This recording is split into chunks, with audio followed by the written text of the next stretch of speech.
Characteristics of partnership. Partnership where two or more than persons are doing business. Minimum number is 2 and more than is 50 as per Company Act 2013. There is one correction in your book at page number 43 of your book. Maximum number of partners is written 10 or 20. Maximum number of partners is written 10 or 20, but this was earlier before Company Act 2013. Please make it a correct. This is 50. Maximum number of partner is 50.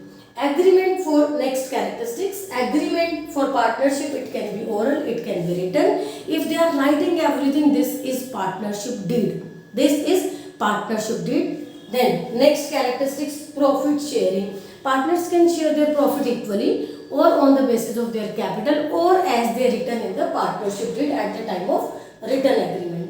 Unlimited liability. Yes, here also, as according to the sole proprietorship, here also liability is unlimited. If there is a loss in partnership, the partners have to invest. The partners have to sell their own assets also to meet the liabilities in the business. Then implied authority. This is very important and different from others, as others are indicated by name only. Implied authority. This is given at page number 43 of your book.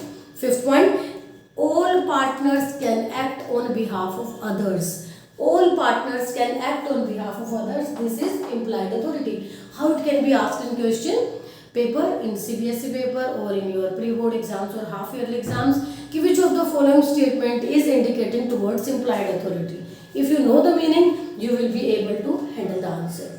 Next, mutual agency. Mutual, as name is indicating, all are doing the work mutually. They are taking decisions mutually. They are investing capital mutually. They are doing the work mutually.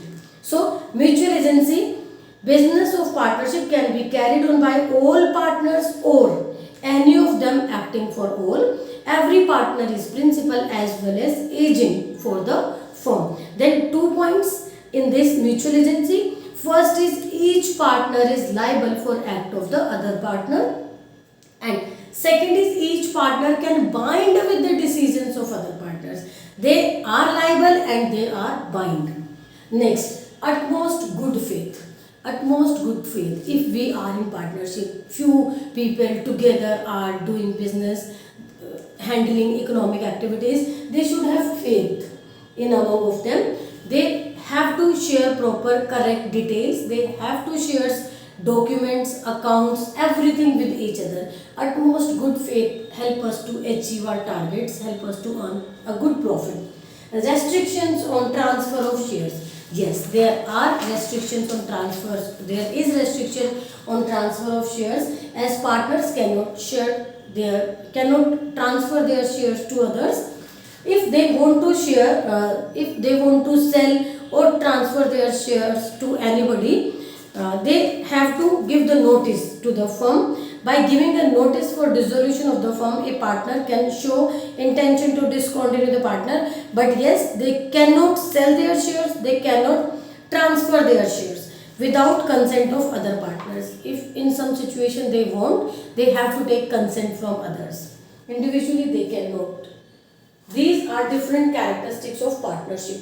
Please note it down. This will help you to score better. This will help you to present your answer in the best proper way. If this is a long question like 5 mark, 4 mark, draw the diagram in entire one sheet. Then give explanation, heading plus explanation. Heading will be same as given in these boxes, and explanation, yes, obvious, you can write on your own. Or if it is case based question, you will be able to find the answer because you know the correct explanation.